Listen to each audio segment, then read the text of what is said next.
అణ్వాయుధ విధానంలో భారత చరిత్రాత్మక మార్పుకు శ్రీకారం చుట్టింది. దశాబ్దాలుగా పాటిస్తున్న విధానాలను పక్కన పెట్టి తొలిసారిగా 12 అణ్వాయుధాలను మోహరించింది. ఈ మేరకు స్టాక్ హోమ్ అంతర్జాతీయ శాంతి పరిశోధనా సంస్థ సిప్రి తన తాజా నివేదికలో పేర్కొంది. ఇది భారత సైనిక సంసిద్ధతలో వచ్చిన భారీ మార్పును సూచిస్తోందని వివరించింది. ఈ కీలక నివేదికకు సంబంధించిన పూర్తి వివరాలు ఈ కథనంలో చూద్దాం. స్టాక్ హోమ్ అంతర్జాతీయ శాంతి పరిశోధనా సంస్థ సిప్రి ఏటా వివిధ దేశాల సైనిక ఆయుధ సంపత్తిపై అధ్యయనం చేసి నివేదిక విడుదల చేస్తూ ఉంటుంది. అందులో భాగంగా 2 రోజుల క్రితం వివిధ దేశాల వద్ద ఉన్న అణ్వాయుధాలపై వార్షిక నివేదికను విడుదల చేసింది. అందులో పలు కీలక విషయాలను వెల్లడించింది. అణ్వాయుధాల విషయంలో దశాబ్దాలుగా పాటిస్తున్న విధానాన్ని భారత్ పక్కన పెట్టిందని తెలిపింది. సాధారణంగా అణ్వాయుధాల్ని వాటిని ప్రయోగించే వాహక నౌకల్ని వేర్వేరు ప్రాంతాల్లో భద్రపరుస్తుంటారు.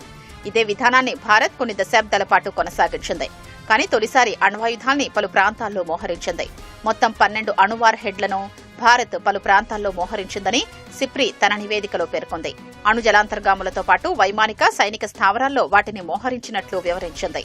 ఇది భారత సైనిక సంసిద్ధతను సూచిస్తోందని తెలిపింది. ఉద్రిక్తతలు, యుద్ధం లేని సమయాల్లోనూ అణ్వాయుధాల్ని మోహరించడం ప్రాధాన్యం సంతరించుకుంది.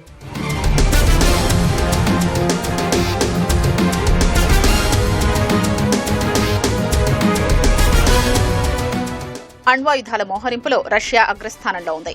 ఆ దేశం మొత్తం 1796 అణువార్ హెడ్లను మోహరించింది. అమెరికా 1770, ఫ్రాన్స్ 280, బ్రిటన్ 120 అణ్వాయుధాల్ని మోహరించాయి. చైనా గతేడాది 24 అణువార్ హెడ్లను మోహరించగా ఈ ఏడాది వాటిని 34కు పెంచింది. పాకిస్తాన్ మాత్రం అణ్వాయుధాల్ని మోహరించలేదని సిప్రి తన నివేదికలో పేర్కొంది. అయితే రాబోయే దశాబ్ద కాలంలో అణ్వాయుధ సంపత్తిని భారీగా పెంచుకోవాలనే లక్ష్యంతో పాక్ వేగంగా అణు ఇంధనాన్ని సమకూర్చుకుంటోందని విశ్లేషించింది.